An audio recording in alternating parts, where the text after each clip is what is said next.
இதை கொண்டாடுவதற்கு இது மாதிரியான ஆட்களை சமூகத்துக்கு அறிமுகப்படுத்த வேண்டிய பொறுப்பு இருக்கிறதா நான் நினைக்கிறேன். அதனால தான் இந்த மாதிரியான விழாக்களில் கலந்துக்கிறேன். தவிர அந்த புத்தகத்தில் என்ன இருக்குது அது அவர் சொன்னார் இது நாவல்னாரு ஒருத்தர்.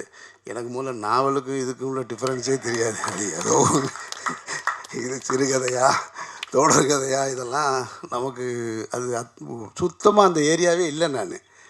நான் அப்படியே என்னோடய வாழ்வியலில் கூட இருக்கிறவங்கள பார்த்துட்டு அவங்கக்கிட்ட இருந்து சின்ன சின்ன விஷயங்களை கற்றுக்கிட்டு கதை சொல்லின்னு சொன்னாங்க இல்லையா. எங்கள் அம்மா எனக்கு கதை சொல்லுவாங்க.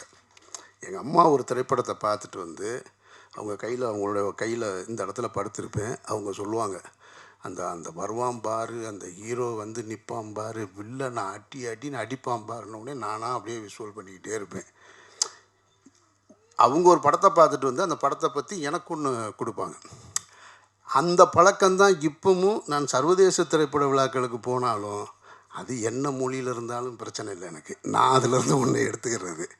அது நானும் இங்கே இன்டர்நேஷ்னல் ஃபெஸ்டிவலுக்கு நானும் இந்த அடங்கம் ஒரு டைரக்டரும் போயிருந்தோம். அப்போ போயிருக்கும்போது அண்ணே அருமையான வார் மூவினே அப்படின்னா நான் வெளியே வந்தோடனே சொன்னேன். அப்போ அது ஒரு வார் மூவி நான் பார்த்துட்டு வந்தோடனே சொன்னேன், கார்த்தி நல்ல லவ் ஸ்டோரி, நல்ல ஒரு லவ் இருக்குன்னு. சார் அது வார் மூவி சார் அப்படின்னாரு. ஏதோ நீ எதை பார்த்தேன்னு எனக்கு தெரியலையா, நான் அதுக்குள்ளே இருக்கிற லவ்வை தாயா பார்த்தேன்னு. அப்போ நான் உன்னை கற்பனையாக உருவாக்கிக்கிறேன்.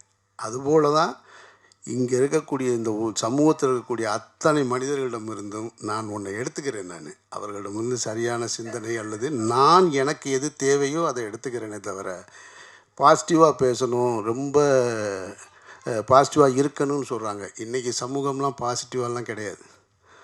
அது நெகட்டிவோட உச்சத்தில் இருக்குது. நீங்கள் உன்னுடைய உறவினர்கள் சொந்த தங்கச்சியோட அல்லது அக்காவோட ஒரு ஃபோட்டோ போட்டால் கூட கேவலமாக கமெண்ட்டு போடுறதுக்கு இங்கே 40 பேர் இருக்கான், 4000 பேர் இருக்கான். அதனால் இந்த சமூகத்தில் இந்த சிந்தனையோடு வாழ்வது என்பதே மிகப்பெரிய சத்திய சோதனை தான் இந்த மாதிரியான ஒரு சூழலில். அதனால் ரொம்ப பாசிட்டிவாக இருக்குங்க. அதுக்காக உங்களுடைய சிந்தனைக்கும் உங்களுடைய எண்ணத்துக்கும் நீங்கள் சந்தித்த மனிதர்களையும் அல்லது உங்களுடைய வட்டார கதைகளையும் எடுத்துகிட்டு வந்து இந்த இடத்துக்கு வந்ததுக்கு உங்களுக்கு என்னுடைய வாழ்த்துக்களும் நன்றியும். BCA Cyber Security, AI and ML, BBA Digital Marketing, FinTech and Digital Banking போன்ற Industry 4.0 courses join பண்ண JNN College of Arts and Science, Redis, Chennai.